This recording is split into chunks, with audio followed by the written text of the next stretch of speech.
इस कहानी का नाम है अब पछताए होत क्या जब चिड़िया चुग गई खेत। एक परिवार था जिसके पास काफ़ी ज़मीन थी। घर में 4 लड़के थे। चारों खेती में मेहनत मजदूरी करते थे।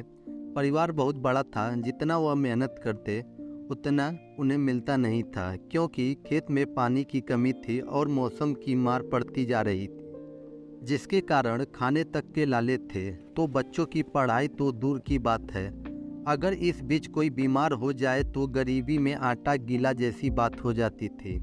परिवार बहुत बड़ा था, जिस कारण आपसी लड़ाइयाँ भी बढ़ती जा रही थी। उन सभी भाइयों के बीच विचार मतभेद थे।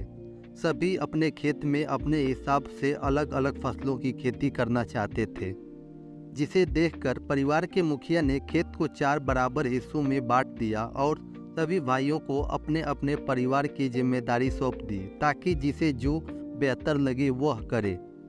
अकाल की स्थिति थी, ऐसे में चारों परिवार दुखी थे। तभी एक उद्योगपति गांव में आया। उसने इन चारों भाइयों के सामने एक प्रस्ताव रखा, जिसमें उसने इनको जमीन मांगी और बदले में जमीन की कीमत के साथ परिवार के जो भी सदस्य काम करना चाहते हैं उन्हें नौकरी का वादा किया।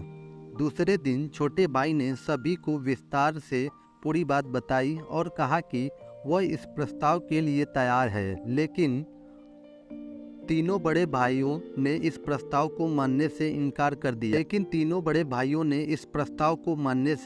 कर दिया। उन तीनों ने कहा कि यह पुश्तैनी जमीन है, हमारे पूजनीय है, भूखे मर जाएंगे लेकिन हम जमीन ना देंगे। छोटे भाई ने बहुत समझाया, लेकिन वह नहीं माने। कुछ दिनों बाद उद्योगपति ने यह प्रस्ताव अन्य खेत के मालिक को दिया। उन लोगों ने विकट परिस्थितियों एवं बच्चों के भविष्य को देखते हुए प्रस्ताव स्वीकार कर लिया। कुछ समय बाद उन जमीन पर एक उद्योग बना, जहां कई ग्रामीण वासियों को नौकरी मिली। साथ ही उस जमीन मालिक को जमीन की कीमत और उनके बच्चों को नौकरी भी मिली, जिससे उन लोगों ने अपना अन्य कारोबार भी शुरू किया और दूसरे शहरों में जमीन खरीदी और उनका जीवन सुधर गया। सभी लोगों ने अपने रहने के लिए आलीशान महल जैसा घर बनाया।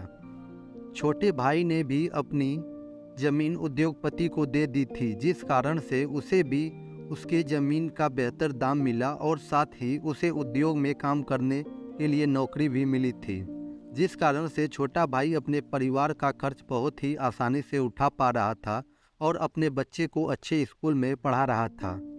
एक दिन वो उद्योगपति रास्ते में जा रहा था, तो उस रास्ते के बगल में 3 लोग खड़े थे। जब उसने उन्हें ध्यान से देखा तो यह वही 4 भाई में से 3 लोग थे जिन्होंने अपनी जमीन देने से मना कर दिया था। उद्योगपति ने उनसे पूछा, कैसा चल रहा है?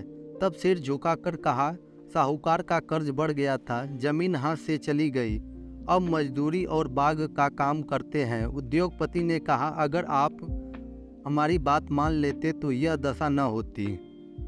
उस पर छोटे भाई ने करुण स्वर में कहा, अब पछताए होत क्या जब चिड़िया चुग गई खेत। इस कहानी से हमें यह सीख मिलती है कि हमें उचित समय रहते ही सही निर्णय ले लेना चाहिए, तो हम उस निर्णय को ना लेने के लिए भविष्य में पछताते नहीं हैं। अगर आपको यह कहानी अच्छी लगी तो वीडियो को लाइक और चैनल को सब्सक्राइब जरूर करिएगा, क्योंकि आपको इस चैनल पर एक से बढ़कर एक बेहतरीन हिंदी कहानियाँ सुनने को मिलेंगी।